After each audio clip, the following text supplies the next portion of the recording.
gostaria de, nesta manhã, trazer uma mensagem com um texto um pouco mais longo. Nós vamos estar pensando nos 6 primeiros capítulos do livro de Neemias. Então eu separei aqui diversos textos que vai do capítulo 1 até o capítulo 6, que nós vamos ler ao longo dessa manhã. O tema da nossa mensagem é construindo com sucesso. Construindo com sucesso. Eu gostaria de começar pensando na seguinte frase: construir não é fácil, mas é uma capacidade dada por Deus, né? Construir não é fácil. Quem aqui já se envolveu em alguma construção sabe do que eu estou falando, né? A nossa igreja mesmo está ainda em processo de construção. Eu não estava aqui na época, como já me contou o Celso, o Edson, alguns irmãos, em que as paredes estavam sendo feitas e o culto acontecendo, né, irmão Celso, né? Então, teve momentos que o templo estava em construção e em meio à construção, os cultos sendo realizados. Quem aqui já fez construção ou reformas, né, com você morando dentro da casa? Não é fácil, né? A poeira subindo nos móveis, você acha pó em todo lugar, nas panelas, nos copos, nas roupas. É um desafio, é muito difícil. Construir não é fácil, mas é uma capacidade dada por Deus. Igreja, muitas coisas nós poderíamos pensar naquilo que nos diferencia dos animais. Mas uma das coisas que nos diferencia dos outros seres criados por Deus é a capacidade de criar. E isso é muito curioso, porque Deus é criador e os seus filhos também. Enquanto que os leões sempre caçam do mesmo jeito, enquanto que as aves sempre voam da mesma forma, enquanto que o João de Barro, ele constrói a sua casinha sempre do mesmo jeito, enquanto que uma colmeia de abelha ou um formigueiro, ou uma sociedade, uma alcateia, qualquer grupo de animais sempre funciona do mesmo jeito. Mas o ser humano, ele foi dotado por Deus da capacidade de criar coisas, que é construir. Não construir como Deus, que do nada traz a existência, mas a partir daquilo que existe.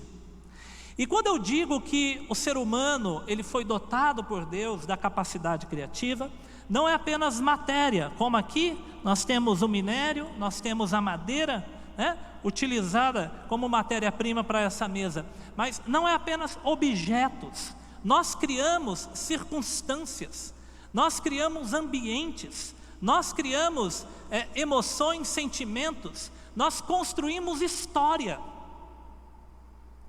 Veja, Igreja Batista de Nova Jerusalém é a construção de diversos pastores, diversos diáconos, diversos cooperadores, obreiros, membros do passado, que foram construindo e dando forma a essa comunidade. A sua família é uma construção que você, a sua esposa, os seus filhos estão dia após dia moldando, fazendo existir. Então, o ser humano, ele tem esse dom, essa capacidade de construir. E eu gostaria de pensar nessa manhã sobre construções. Esse é um tema que sempre é lembrado nos inícios de anos, né? Porque sempre quando começa um ano, nós pensamos em resetar, né? Reiniciar muitas coisas ou iniciar coisas novas.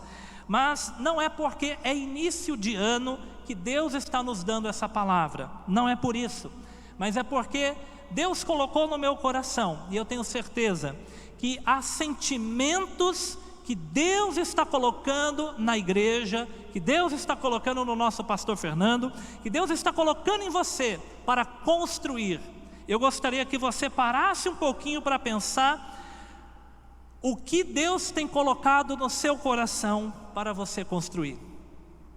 Quais são as coisas que Deus tem te despertado para você colocar a mão na obra e começar a construir, começar a fazer? tem sentimentos que nos visitam, tem certas circunstâncias que nós olhamos, que nós enxergamos, e muitas vezes nós talvez não estamos tão atentos que isso pode ser um despertamento de Deus para que você coloque a mão no arado, para que você coloque a mão na obra e comece a construir algo que Deus tem te despertado, que Deus tem despertado a nossa igreja. E a partir da história de Neemias, nós vamos analisar algumas características para que a gente possa ter uma construção de sucesso.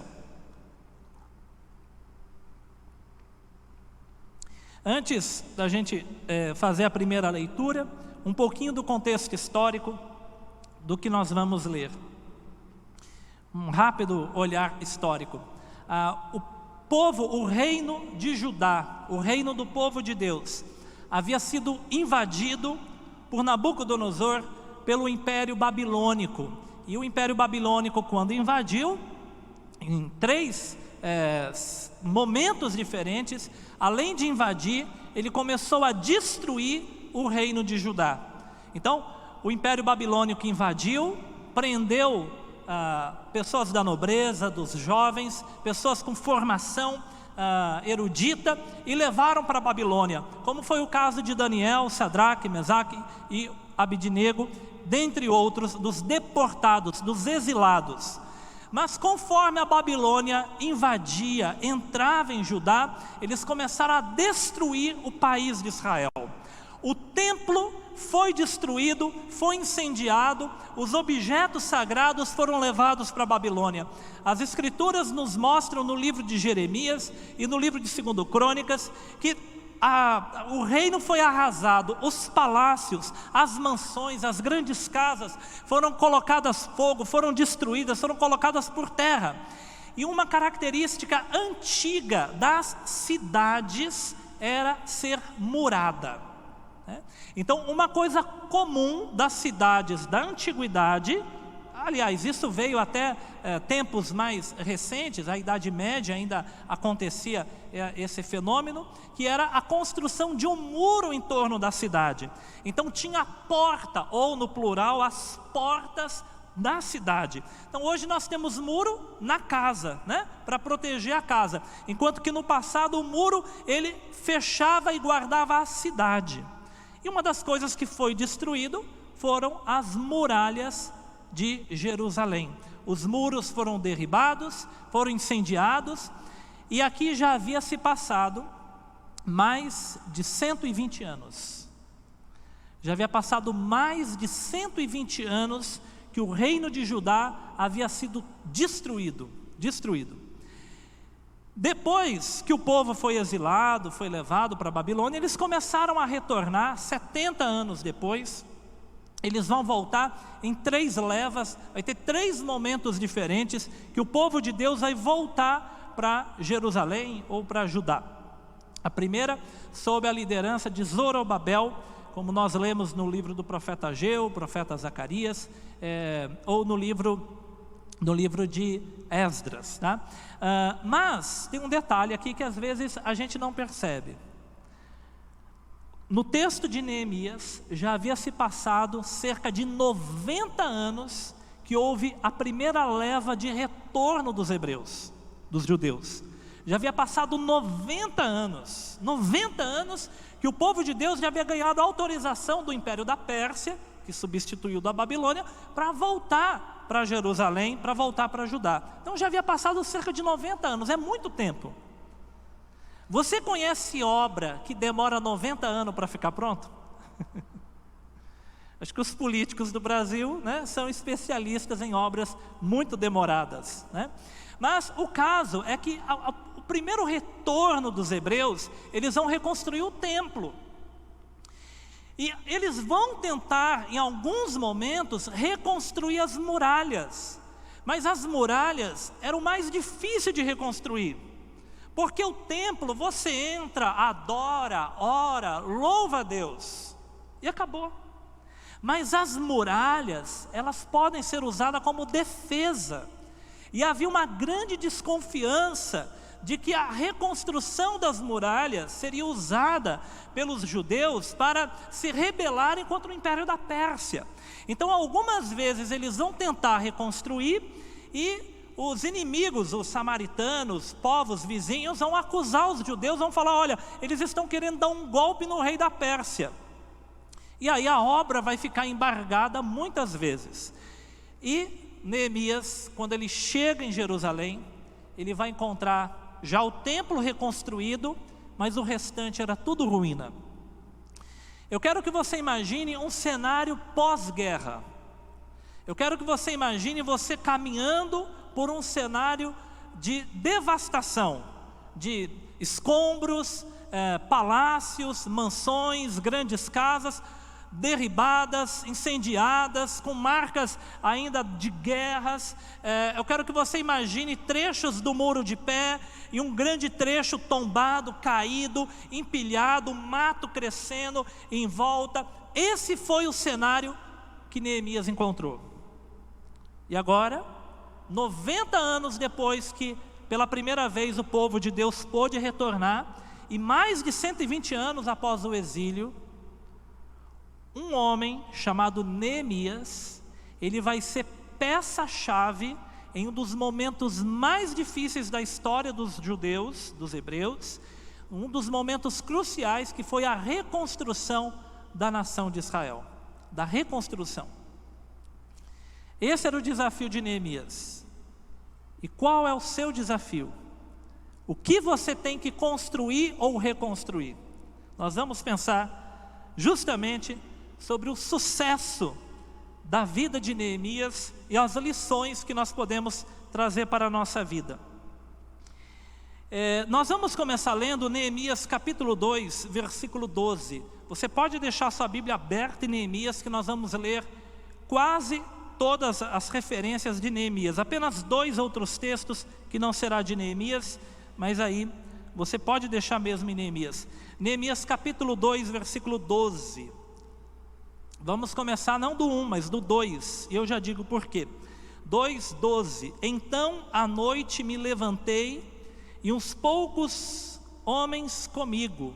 Não declarei a ninguém o que o meu Deus me pusera no coração para eu fazer em Jerusalém.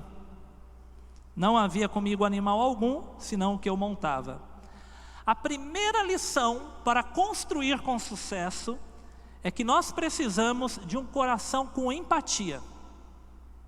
Nós precisamos de um coração com empatia, um coração que empata. Empatia. Empatia essa palavra, ela tem o sentido de você ter a capacidade, que é muito difícil, mas é a capacidade de você se colocar no lugar do outro, de você tentar sentir o que o outro sente.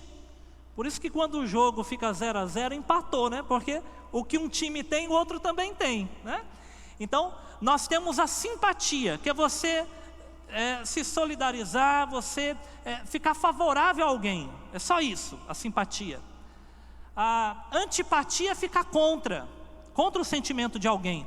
A apatia é você não ligar para o sentimento do outro. Mas a empatia é você se colocar, é você tentar sentir, tentar imaginar o peso, a dor, o sofrimento, ou a alegria, ou a felicidade que o outro sente. Isso é empatia. E a primeira lição para construir com sucesso é ter um coração com empatia. Aonde que nós encontramos isso em Neemias? No capítulo 1. Eu fiz questão de ler primeiro o 2:12, porque Neemias ele fala que Deus colocou alguma coisa no coração dele, né? Ele fala: olha, eu não contei para ninguém o que Deus colocou no meu coração para eu fazer em Jerusalém. Sabe por quê? Porque as grandes construções começam no coração. Tem que começar aqui. Não adianta ser aqui, porque aqui você entende, mas é aqui que vai te impulsionar, que vai colocar desejo, vontade, brio, paixão, coragem de se levantar, de enfrentar, de fazer. Então nós vamos ler no capítulo 1, versículo 1 ao 3. A situação que Jerusalém se encontrava, é aqui que brotou no coração de Neemias o que ele disse no capítulo 2. O que ele disse lá no 2, Deus me colocou algo no coração. Sabe quando foi? Foi quando aconteceu esse cenário que nós vamos ler agora. Capítulo 1, versículo 1 ao 3. As palavras de Neemias, filho de Ecalias, no mês de Quisleu, no ano 20º, estando eu na cidadela de Suzã, veio Anani, um dos meus irmãos, com alguns de Judá. Então lhes perguntei pelos judeus que escaparam e que não foram levados para o exílio e acerca de Jerusalém. Disseram-me: os restantes que não foram levados para o exílio e se acham lá na província, estão em grande miséria e desprezo. Os muros de Jerusalém estão derribados e as suas portas queimadas. Apesar de não estar escrito, muitos estudiosos, eles entendem que possivelmente Neemias nunca tinha ido em Jerusalém. Porque Neemias era copeiro do rei, ele era quem provava o vinho e a comida do rei antes que o rei se alimentasse, para evitar que o rei fosse envenenado. Então, copeiro do rei não é apenas um diácono, com todo respeito aos diáconos, mas é alguém que vai provar a comida do rei de muita confiança. O rei confia que ele não quer a morte do rei, a ponto dele se sujeitar a experimentar o alimento primeiro, porque havia muitos casos de golpes de envenenamento na época. Então, Neemias era um funcionário de muita confiança do rei, e presume-se que ele cresceu lá na Pérsia, no Império Persa, e ele tinha grande confiança do rei. Como diz o texto, ele era copeiro do rei, ele era funcionário do rei. Mas ele tinha parentes, ele tinha familiares lá em Jerusalém, e os familiares vieram visitá-lo. E ele pergunta: como está o povo que ficou lá na terra? E aí ele recebe a notícia: o povo está em grande miséria e desprezo. Grande miséria e desprezo. Os muros estão derribados e as portas estão queimadas. É esta informação que vai mexer com o coração de Neemias. É essa notícia que vai mexer com o coração de Neemias. Essa informação. Como que ele reage? Está no versículo 4. No versículo 4 a gente lê assim: tendo eu ouvido estas palavras, olha como ele reage. Isso é empatia, se colocar no lugar do outro. Quem não é empata, quem não tem empatia não consegue fazer isso. Tendo eu ouvido estas palavras, assentei-me e chorei e lamentei por alguns dias. E estive jejuando e orando perante o Deus dos céus. Aqui tem sentimento. Quando ele recebe a notícia, é como se ele ficasse sem chão. Você já recebeu uma notícia muito triste, você se sentiu sem chão, você teve que pedir para sentar? É isso que ele faz, ele tem que se assentar. E aí ele começa a chorar, e aí ele começa a lamentar, e na sequência ele vai orar, e ele vai jejuar, e não é apenas um dia, não é só naquela hora, é alguns dias, porque a informação mexeu com Neemias, e Deus começa a trabalhar no coração de Neemias, que ele tinha que fazer alguma coisa. A grande obra que Neemias vai fazer brotou dessa informação, brotou dessa situação, brotou dessa circunstância. E a pergunta é: será que a gente sente no nosso coração? Eu não quero trazer mais do mesmo, ainda que Deus seja poderoso para operar nos seus projetos pessoais, porque é comum as igrejas trazerem campanhas e mensagens sobre um ano próspero, um ano maravilhoso, que você vai fazer e vai prosperar. E Deus tem o poder de fazer isso, mas eu não posso usar essa palavra para dizer isso, porque o projeto de Neemias começa não é pensando nele, é pensando no outro. Neemias é um dos grandes heróis da história dos hebreus. Neemias é um dos grandes heróis da Bíblia. Mas esse grande herói, ele tinha como plano e projeto, não era construir para ele mesmo, mas era construir para o outro.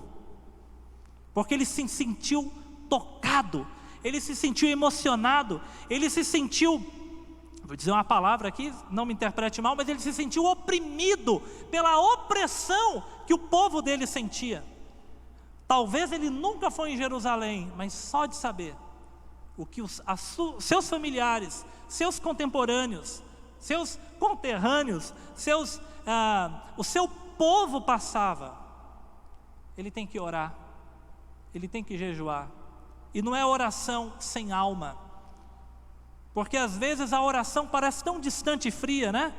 Meu Deus, abençoa, amém, né? Ou aquela oração rápida do almoço, tu sabes, ó Senhor, né? Né?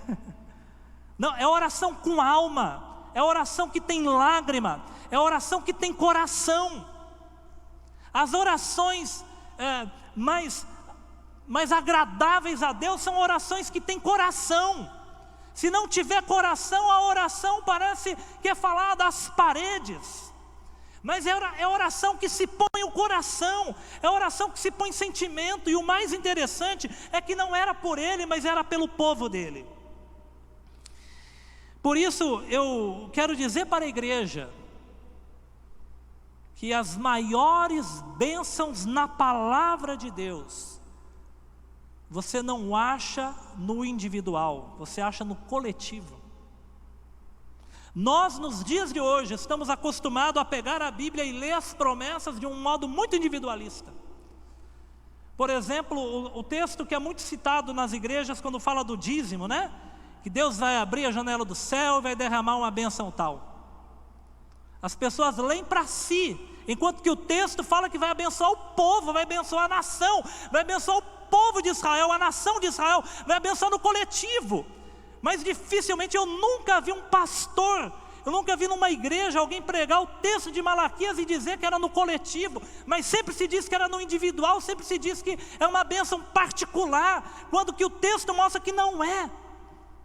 E a gente aprende isso com o próprio Jesus. Eu convido vocês à leitura de um texto que todos sabem de cor.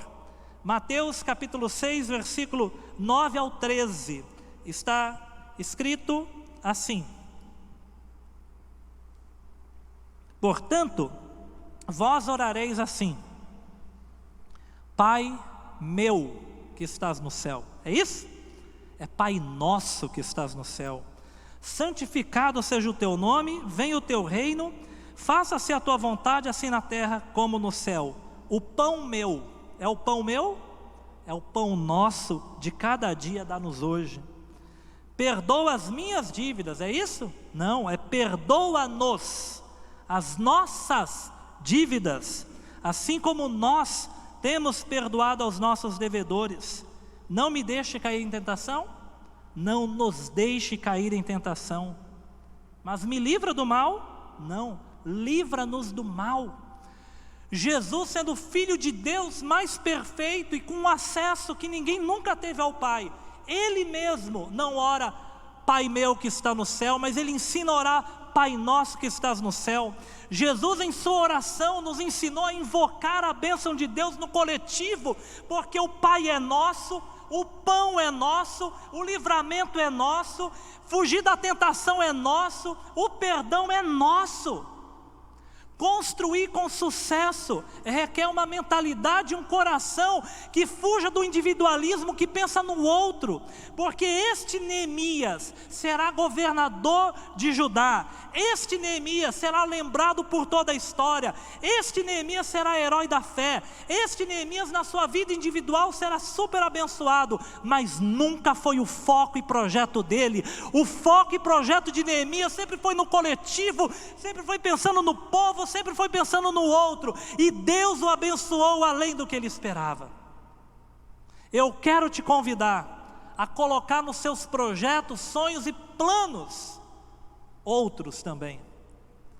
Que os seus sonhos, que as suas orações e os seus pedidos não sejam bênçãos individuais, mas que sejam bênçãos que quando chegar em você, vai abençoar toda a sua família, toda a sua comunidade, vai abençoar outras pessoas, vai abençoar outras vidas, porque Deus quer que você seja instrumento de Deus.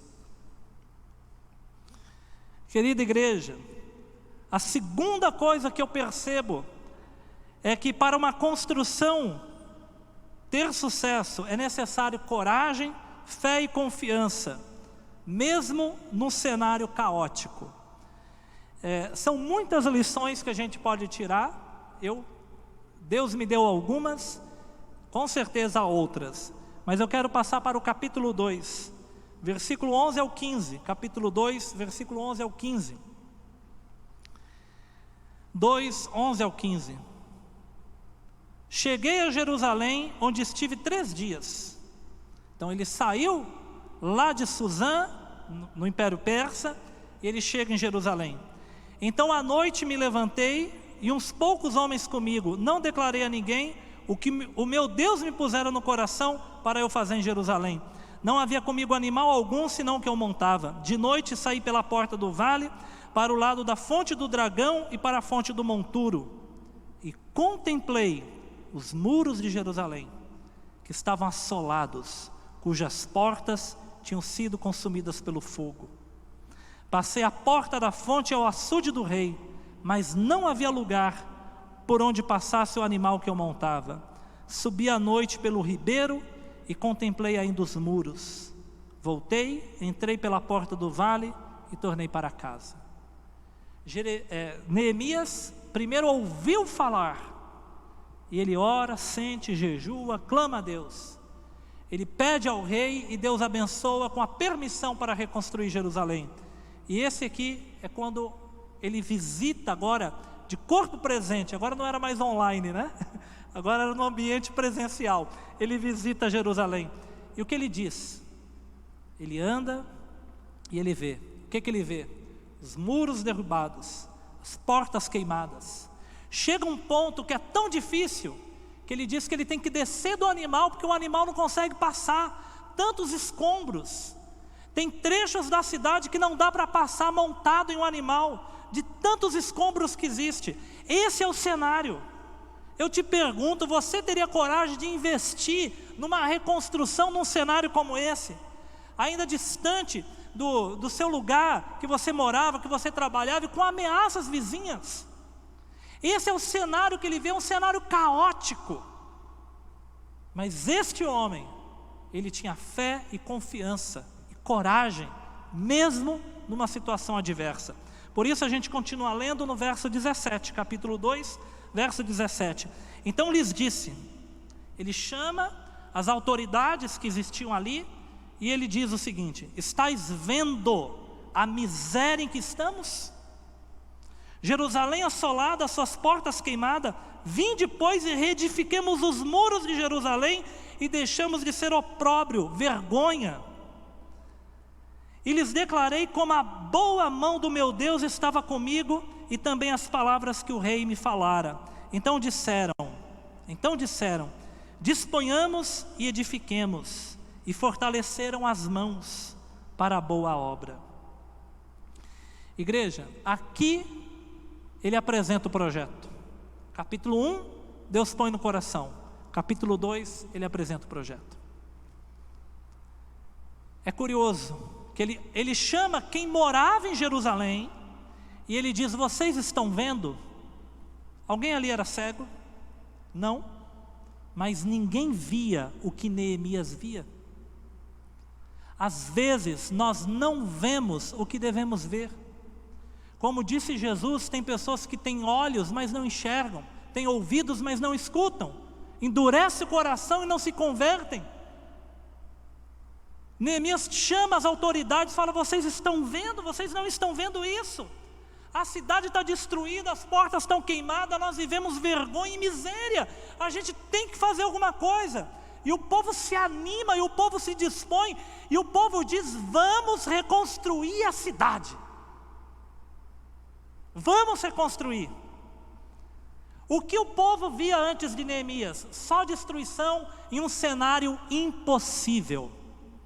O que o povo começou a ver a partir de Jerusalém? É possível reconstruir. O nosso Deus há de nos fazer prosperar. Para construir com sucesso. E aí você vai procurar o que Deus tem colocado no seu coração. Mas para construir com sucesso, é preciso coragem, é preciso fé, mesmo que o cenário seja caótico, porque o nosso Deus é o único que põe ordem no caos. O nosso Deus é o único que tem poder de pôr ordem no caos. O pastor Fernando não está aqui. Eu vou dizer uma coisa em nome dele, que ele não pediu, mas muitos aqui sabem. O pastor Fernando tem muitos sonhos e projetos para essa igreja. Quantas vezes ele fez reunião e falou de um certo discipulado, não é verdade? Ele fala muito de discipulado. O pastor Fernando tem muitos sonhos e projetos para essa igreja. Deus tem colocado coisas no coração dele. Está aqui o Joel, que tem o coração voltado para o evangelismo. Eu amo escola bíblica, eu tenho sonhos também de desenvolver mais coisas na área do ensino na nossa igreja. Nós temos pessoas aqui envolvidas em missão, nós temos o Maranata que louvou, temos a equipe do louvor, temos o coral, temos tantas pessoas com desejos, com vontade no coração. Tivemos um ano de pandemia, e vocês se lembram o último culto que teve uma apresentação de novos membros que chegaram aqui? E mesmo no cenário caótico de cultos à distância, de igreja fechada, nós recebemos mais de 20 pessoas aqui, porque o nosso Deus, Ele põe ordem no caos. Nós precisamos ter coragem de enfrentar, não importa se existe pandemia, se existe doenças, se existe adversidades, mas os sonhos que Deus coloca no nosso coração, se vir de Deus, Ele tem o poder de fazer prosperar. Igreja, uma terceira coisa para termos sucesso nos nossos empreendimentos e construções é que é necessário superar as ridicularizações. Quem aqui já foi ridicularizado? Quem já sentiu? Quem aqui já se sentiu menosprezado ou ridicularizado porque contou um plano, um projeto e um sonho? Ou quem aqui não tem nem coragem de contar, porque sabe que vão rir dos seus sonhos e dos seus projetos? Eu só vou pular o capítulo 3, que é uma descrição de pessoas que estavam ajudando na obra, tá? Então, vamos deixar a descrição atual, são vocês que estão com a mão na obra aqui em Nova Jerusalém. Eu quero ler o capítulo 4, versículo 1 ao 3. Capítulo 4, versículo 1 ao 3. E eu convido a igreja em casa, releia o livro de Neemias, capítulo 1 ao 6, é todo o trabalho de Neemias para reconstruir Jerusalém. Nós lemos aqui no capítulo 4, versículo 1 ao 3. Tendo Sambalate ouvido o que edificávamos, aqui já começou a obra. Eles ouviram que nós edificávamos, já começou, a construção começou. Que edificávamos o muro, ardeu em ira, indignou-se muito e escarneceu dos judeus. Então falou na presença dos seus irmãos e do exército de Samaria e disse: que fazem estes fracos judeus? Permitir-lhe-á isso? Sacrificarão? Darão cabo da obra num só dia? Renascerão? Acaso dos montões de pó as pedras que foram queimadas? Estava com ele Tobias o amonita e disse: ainda que edifiquem, vindo uma raposa, derribará o seu muro de pedra. Quando o povo se anima na liderança de Neemias e começa a construir, os inimigos começam a rir, a ridicularizar. Não há ataque nenhum, é só o ridículo. Eles começam a dizer: o que esses fracos judeus vão fazer? Imagine o cenário caótico que era o reino de Judá. Havia sido invadido, destruído, queimado, não tinha palácio. O rei, mais de 150 anos atrás, ele havia sido preso, os olhos vazados, os filhos assassinados, levado para a Babilônia. Outro dos reis estava preso no Egito. A descendência de Davi quase toda exterminada, senão alguns que sobreviveram, como Zorobabel, mas isso é para outro momento. Então o povo de Deus vivia uma grande vergonha. Não tem muro, está tudo destruído, tudo derrubado. Eles começam a reconstruir. Os inimigos olham e falam: o que esse povo vai fazer? O que eles pensam que são esses fracos judeus? Por acaso eles vão sacrificar, vão conseguir, vão fazer um sacrifício?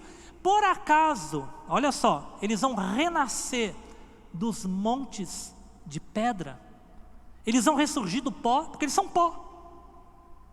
São mendigos, são empobrecidos, são miseráveis. Por acaso eles vão ter capacidade de renascer? Aí um outro diz, pode deixar. O muro deles é tão fraco que se eles levantar, basta uma raposa passar por cima que vai cair tudo. O muro vai ser tão fraco que uma raposa vai derrubar. Para você construir com sucesso, você tem que superar as ridicularizações. Ridicularizar mexe com o emocional. O inimigo tenta nos vencer sem nos atacar diretamente. Você se sente diminuído. Você olha para si e para o que você planeja, sonha e pensa, quem sou eu para fazer? Eu quero que a partir de hoje você lembre desse texto. Os fracos judeus vão renascer do pó, uma raposa derruba tudo isso daí. O que você sonha pode parecer bobo e ridículo, mas se tiver a mão de Deus, vai ser grande e glorioso. Eu posso lembrar, esse texto eu vou pular, não vou ler, tá bom? Eu pedi para separar, mas para a gente ganhar tempo, eu vou apenas citar para vocês lembrarem. O maior construtor, lembra que eu disse que construir não é só o material, né? Você pode querer construir uma família. Talvez seu sonho seja construir um relacionamento com seus filhos, com sua mãe, um relacionamento que você perdeu, você recuperar. Talvez seu sonho seja reconstruir seu espaço na igreja. Você se afastou, você não faz mais a obra de Deus. Talvez o seu sonho seja, eu não sei o que Deus tem colocado no seu coração, mas o maior construtor, que foi Jesus, o arquiteto da nossa salvação, ele foi ridicularizado. Quando ele estava na cruz, terminando a construção da minha e da sua salvação, pouco antes de gritar, está consumado, terminei a obra, passavam e zombavam, e escarneciam, e meneavam a cabeça, e diziam, se és filho de Deus, desça da cruz.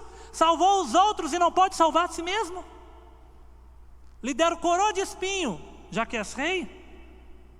Lhe deram uma cana como cetro, já que és rei?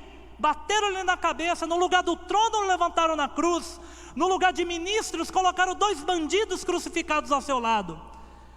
O arquiteto da nossa salvação, ele foi ridicularizado enquanto construía a salvação, mas ele venceu todo o desprezo, porque os seus olhos estavam no Pai que estava com ele. Não seja vencido pelos inimigos que ridicularizam e tem por boba, por frágil, aquilo que Deus pode fazer através de você. Senão você será vencido por você mesmo. Quarta lição que eu quero dizer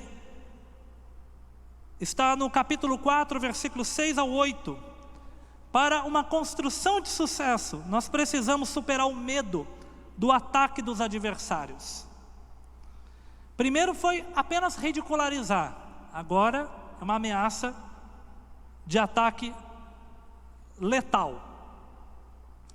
Capítulo 4, versos 6 ao 8. Assim edificamos um muro, e todo o muro se fechou até a metade. Vocês estão acompanhando aí como que o muro está crescendo? Primeiro surgiu no coração de Neemias. Depois ele fala para o povo, vamos fazer um muro. Depois nós lemos, começamos a edificar. E agora nós lemos, o muro já está na metade. Edificamos até a metade. Quando o muro chegou na metade, o inimigo mudou de tática. O inimigo falou, agora não basta ridicularizar, porque eles não param. Agora vamos atacar. Metade de sua altura, porque o povo tinha ânimo para trabalhar. Mas ouvindo Sambalate e Tobias, os arábios, os amonitas, os asdoditas, que a reparação dos muros de Jerusalém ia avante, e que já se começava a fechar-lhes as brechas, ficaram sobremodo irados. Ajuntaram-se todos de comum acordo para virem atacar Jerusalém e suscitar confusão ali. Porém nós oramos ao nosso Deus, e como proteção pusemos guarda contra eles de dia e de noite. Agora pulando para o verso 10, 10 e 11. Então disse Judá, já desfaleceram as forças dos carregadores, e os escombros são muitos, de maneira que não podemos edificar o muro. Disseram, porém, os nossos inimigos: nada saberão disso, nem verão, até que entremos no meio deles e os matemos. Assim faremos cessar a obra. Agora o inimigo, ele faz ameaça. Vamos infiltrar, vamos armado. Quando eles perceberem, nós já estaremos matando os construtores da obra. E diz o texto que os judeus ficaram sabendo, e aí o ânimo esmoreceu. Nós lemos que eles fizeram até metade, porque o povo tinha ânimo para trabalhar. Mas quando chegou a notícia, vão vir matar, vão vir causar confusão, eles desfaleceram e falaram: a gente não pode continuar a construção, a gente tem medo, vai vir ataques, vão tentar nos matar, vamos largar a mão da obra. Mas Neemias orou e colocou proteção, e nós lemos: a fé que faz andar, porque o medo faz parar, mas a fé faz andar. Nós lemos no versículo 13, capítulo 4, versículo 13 ao 15. Então pus o povo por famílias nos lugares baixos e abertos, por detrás do muro, com as suas espadas e com suas lanças e os seus arcos. Inspecionei, dispus-me e disse aos nobres, aos magistrados e ao resto do povo: não os temais, lembrai-vos do Senhor, grande e temível, e pelejai pelos vossos irmãos, vossos filhos, vossas filhas, vossa mulher e vossa casa. Aí o 15: sucedeu que, ouvindo os nossos inimigos que já sabíamos, e que Deus tinha frustrado o desígnio deles, voltamos todos nós ao muro, cada um para a sua obra. E aqui é interessante, de novo o coletivo, que Neemias, ele ora e ele diz para o povo: não tenha medo deles. Lembre-se que o nosso Deus é grande e temível. O inimigo dá medo, não dá medo? Mas lembra que o nosso Deus é grande e temível. O inimigo é poderoso, o nosso Deus é todo poderoso. O inimigo põe medo, o nosso Deus é grande e temível. O temor do Senhor vai cair sobre eles. E é interessante que não é apenas orar, né? Eles oram, mas eles pegam as espadas, eles pegam as ferramentas e voltam para o trabalho. O povo se anima e volta para a obra, e volta para fazer a obra. O medo, ele é paralisante. Pregamos isso ano passado, várias vezes foi falado, esse ano foi relembrado. O medo, ele é como se fosse aquelas bolas, né, de metal que a gente via nos desenhos, né, que prendia os presos, ele não consegue caminhar. O medo é paralisante. O medo, ele faz você não ter coragem de investir, não ter coragem de agir, não ter coragem de fazer. E aqui de novo, Neemias lembra do coletivo. Ele não fala: lembra de você e do seu sonho. Ele fala assim: ó, o nosso Deus pelejará por nós. O nosso Deus é conosco. Pelejem pelos vossos pais, pelos vossos irmãos, pelas vossas mulheres, pelos vossos filhos. Lembre-se de por quem você luta. Você tem que lembrar dessa comunidade, dessa igreja. Lembra de mim, lembra do pastor Fernando, lembra do Joel, lembra da equipe de louvor, lembra dos jovens dessa igreja, lembra dos senhores, das senhoras, lembra das crianças. Lembre por quem você luta e não para a obra. O nosso Deus é grande e poderoso, mas não tira a mão do arado. Lembra por quem você luta, lembra dos seus filhos, lembra da sua família, lembra das pessoas do seu trabalho, lembra por que você está lá, porque Deus te colocou lá. Não desiste, não abre mão, não abandona. Vence o medo pela fé, continua, porque é o nosso Deus que nos fará prosperar. Igreja, uma quinta coisa está no capítulo 4, versículo 19 ao 22. Capítulo 4, versículo 19 ao 22. Disse eu aos nobres, aos magistrados e ao resto do povo: grande e extensa é a obra, e nós estamos no muro muito separados, longe uns dos outros. No lugar que ouvirdes o som da trombeta, para ali acorrei, a ter conosco. O nosso Deus pelejará por nós. Só o comecinho do 21, ó. Assim trabalhávamos na obra. Qual que é a quinta lição para você ter sucesso no que você pretende construir? É que você só vai ter sucesso se você construir junto com outras pessoas. O que Neemias ele chama o povo? Ele fala: olha, nós estamos muito separados, a obra é grande, mas a gente está muito afastado. A gente tem que fazer junto, tem que construir junto. Grandes obras não são feitas por apenas duas mãos. Grandes obras são feitas por muitas mãos. Você pode começar sozinho. Quem começou esse trabalho todo? Um homem, Neemias. É ele que sente, é ele que ora, é ele que fala com o rei. É ele que vai para Jerusalém, é ele que vê, é ele que convoca o povo. Mas vamos fazer a obra? Eu não posso fazer sozinho, eu preciso de vocês. O pastor Fernando tem muita coisa para fazer aqui, ele não vai fazer sozinho. Joel tem muitos sonhos e planos para o evangelismo, não vai fazer sozinho. O coral com Renato, o louvor com Marcelo, né? O grupo que canta o Maranata, equipe técnica, muita gente aqui o inova. Há muitos sonhos, mas sozinho a gente não vai fazer. É preciso construir juntos. Somente construindo juntos é que nós teremos sucesso. É interessante que ele fala: o nosso Deus pelejará por nós. Mas era preciso estar junto. Ele fala: Deus luta por nós, mas fica junto, tá? Fica junto. Igreja, eu não vou ler, só vou citar. No capítulo 5 nós temos um problema que surgiu dentro do povo. Qual foi o problema? Lá no capítulo 5, aí você anota para ler depois, versículos 6 a 12. Até agora eu falei do inimigo de fora, ou do sentimento. Agora o inimigo surge dentro. Época de pandemia, o irmão ficou desempregado.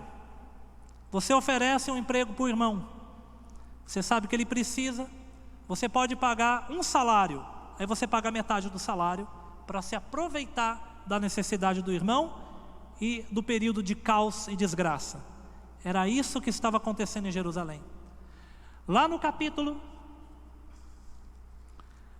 5, do 6 ao 12, a obra para, porque o povo clama para Neemias e diz: nós não conseguimos mais trabalhar, porque nós tivemos que penhorar nossas ovelhas, nossos bens, nosso salário, estamos vendendo nossos filhos como escravo. Para quem? Para os inimigos? Não, para os próprios judeus mais ricos que voltaram, que estão se aproveitando da situação de miséria, de pobreza que a gente vive, e a gente agora se sente oprimido. E Neemias convoca o povo, e ele fala: eu também prestei dinheiro, quer saber de uma? Eu perdoo a dívida, ninguém me deve mais nada, e eu convoco vocês, porque nós resgatamos nossos irmãos que eram escravos dos babilônicos e dos persas, e agora nós estamos escravizando eles. Isso está errado, não pode. E o povo, o texto diz que ninguém conseguiu abrir a boca para responder a Neemias. E eles perdoam as dívidas que tinham com os mais pobres, e a obra retoma. Para a gente ter sucesso na construção, a gente precisa de um coração solidário e perdoador. Solidário e perdoador. A gente não pode oprimir. Nós não podemos prosperar fora da ética do reino de Deus. Não tem nenhum problema você querer ser próspero, mas seja próspero com Jesus. Tem gente que pede a prosperidade para Deus, mas ele não quer andar com Deus. Seja próspero, mas conforme a ética do reino de Deus. Não com ganância, mas conforme o Evangelho. Sétima coisa, é preciso ter perseverança. Capítulo 6, versículo 1, diz assim, versículo 1 a seguir, 1 ao 4. Tendo ouvido Sambalate, Tobias, Gesem, o Arábio e o resto dos nossos inimigos que eu tinha edificado o muro, aqui, irmãos, lembra, o muro estava pela metade, agora já terminou, o muro já está de pé, está no tamanho certo, e que nele já não havia brechas nenhuma. O que faltava? Ainda que até esse tempo não tinha posto as portas, só faltavam as portas agora, nos portais. Sambalate e Gesem mandaram dizer: vem, encontremo-nos nas aldeias no vale de Ono, Porém, intentaram fazer-me mal. Enviei-lhe mensageiro a dizer: estou fazendo uma grande obra, de modo que não poderei descer. Por que cessaria a obra, enquanto eu deixasse e fosse ter convosco? 4 vezes me enviaram o mesmo pedido. Eu, porém, lhes dei sempre a mesma resposta. A 7ª lição para construirmos com sucesso é a necessidade de foco e perseverança. O muro já terminou, na altura certa, só faltava colocar as portas. Agora vão tentar matar Neemias. Os inimigos chamam Neemias, falam: vem Neemias, a obra já está quase concluída, está quase no final, a gente precisa falar com você. E Neemias respondia: eu estou em cima de uma grande obra e eu não posso descer. 4 vezes insistiram e ele dava a mesma resposta. A gente precisa tomar cuidado. A perseverança, ela significa ir até o fim. Tem um filme chamado A Travessia. Ele conta a história de um trapezista que atravessou o World Trade Center. Alguém já viu esse filme? É um filme baseado em fatos reais. Um francês, ele tinha feito isso na catedral lá de Notre Dame, ele tinha feito em vários lugares. Ele conseguiu colocar um cabo de aço atravessando as Torres Gêmeas, e ele atravessou sem nenhuma proteção de um lado para o outro.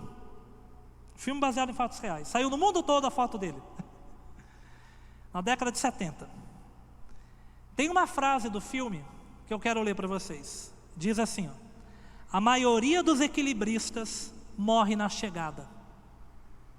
A maioria dos equilibristas morre na chegada. Pensam que chegaram, mas ainda estão na corda. Se faltarem 3 passos, e você der esses passos com arrogância, se achando invencível, você vai morrer. E isso é o professor dele, desse trapezista, que disse para ele.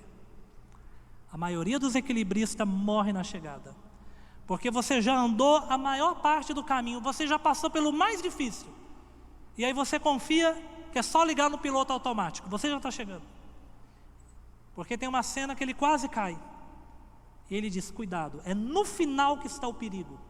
Porque você se sente confiante e arrogante, e você acha que você pode esmorecer, enfraquecer, porque você já conquistou o que precisava. Não. Enquanto você não der o último passo, a obra não acabou.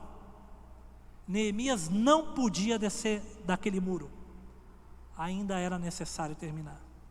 Nós precisamos de foco. Quantas obras talvez nós já começamos e largamos mão? E fica pela metade.